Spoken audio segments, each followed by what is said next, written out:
அனைவருக்கும் வணக்கம். இன்றைய தினப்பலன். இன்றைய தேதி 12/4/2025, ஏப்ரல் மாதம் 12ஆம் தேதி, குரோதி வருடம், தமிழ் மாதம் பங்குனி 29ஆம் நாள். இன்று சனிக்கிழமை. இன்றைய திருக்குறள் அதிகாரம் பெரியாரை துணைக்கோடல், குறள் 446. தக்கார் இனத்தனாய் தானொழுக வல்லானை செற்றார் செய்ய கிடந்தது இல். தெளிவுரை.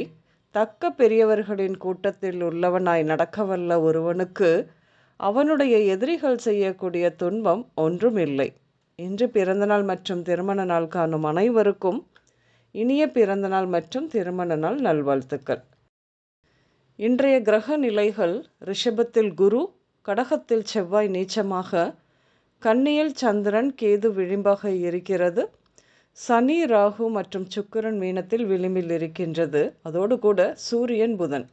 மீனத்தில் சுக்கிரன் வக்ரமாகவும் விளிம்பாகவும் குருவோடு பரிவர்த்தனையும் ஆகி இருக்கின்றது. கிரக நிலைகள் இப்படியாக இருக்க இன்றைய தினப்பலன் பார்ப்போம். தற்போதுதான் குளித்துவிட்டு அல்லது சமையல் அறையில் இருந்து வந்து இந்த தினப்பலன் கேட்கும் உங்களுக்கு இடது பக்கத்தில் ஒரு ஜன்னல் இருக்கும்.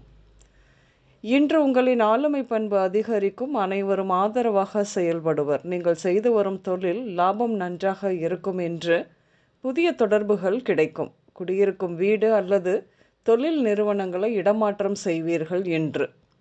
நீண்ட நாட்களாக பேச்சுவார்த்தை சுமூகமாக இன்று முடிந்து உங்களின் பூர்வீக சொத்து உங்கள் கைக்கு வரும். சுற்றுலா சென்று வருவீர்கள். குழந்தை பிறப்பு குடும்பத்தில் மகிழ்ச்சி கொடுக்கும். இன்று ஆண் குழந்தை பிறப்பு விகிதம் அதிகம் இருக்கும். கல்வியில் புதிய வெற்றிகள் கிடைக்கும். இன்று திருமண வாய்ப்புகள் உண்டாகும். விருப்ப திருமணங்கள். சொந்த பந்தங்கள் முன்பு அவமானங்களை கொடுக்கும் பெற்றவர்களுக்கு. உயர் பதவிக்கு நிறைய வருடங்களாக காத்து கொண்டிருந்த உங்களுக்கு இன்று பதவி உயர்வுக்கான லிஸ்டில் உங்கள் பெயர் இருப்பதை பார்த்து திக்குமுக்காடித்தான் போவீர்கள். செய்யும் வேளையில் எப்பொழுது பார்த்தாலும் குற்றமும் குறையும் குடைச்சலும் கொடுத்து கொண்டு இருந்த சக ஊழியர்தான் நிர்வாகமே பணியிட மாற்றம் கொடுக்க உங்களுக்கு நிம்மதிதான் இனி வரும் காலங்கள். நிறைய நாட்கள் அலைச்சலுக்கு பிறகு இதோ வீடு கட்ட விண்ணப்பித்திருந்த பிளான் அப்ரூவல், அதற்கான டாக்குமெண்ட் உங்களுக்கு வந்து கிடைக்கும் என்று. உங்கள் வியாபாரம் வளர்ச்சிக்கு அந்நிய மொழி பேசும் நண்பர்களும் மிகவும் உறுதுணையாக இருப்பார்கள் என்று. இன்று கற்றாழை மற்றும் புகையிலை சம்பந்தப்பட்ட விஷயங்கள் கேள்விப்படுவீர்கள். இன்று உடல்நிலையை பொறுத்தவரையில் பல நாள்பட்ட நோய்களுக்கான சிகிச்சை நடைபெறும்.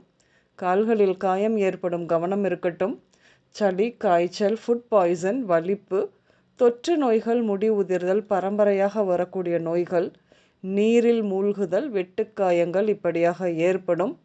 இன்று பிள்ளையார் கோயில், சக்தி கோயில், ஆறு, குளம், நீர்நிலை, வயல், மளிகை கடை, சலவை நிலையம், உணவகம், பால், கொரியர், விடுதி, மருத்துவமனை, கடல் இப்படியாக சென்று வருவீர்கள். இன்று நாகேஸ்வரன், நீலகண்டன், விக்னேஸ்வரன், அண்ணாமலை, அபினேஷ், தர்மேந்திரன், தவமணி, தர்மலிங்கம், மேகலா, ஹேமலதா, செல்வரத்தினம் இந்த பெயர்கள் உங்களின் இன்றைய நாளோடு ஏதாவது ஒரு விதத்தில் நிச்சயம் சம்பந்தப்படும். இன்றைய சமையலில் பாகற்காய், நெல்லிக்காய், முள்ளங்கி, கோவைக்காய், உளுந்து, கேழ்வரகு, சோளம், கொள்ளு இப்படியாக சேர்த்து கொள்வீர்கள். இன்று பச்சை, வெள்ளை, அடர்கருப்பு மற்றும் கருஞ்சிவப்பு நிறங்கள் அதிகம் உபயோகம் இருக்கும். அனைவருக்கும் இந்த நாள் இனிய நாளாக அமைய வாழ்த்துக்கள். நான் உங்கள் ராஜநாடி ஜோதிடர் சுசிலா பூதத்தான், அம்மையப்பன் ராஜநாடி ஜோதிடம், கோவை. நன்றி, வணக்கம்.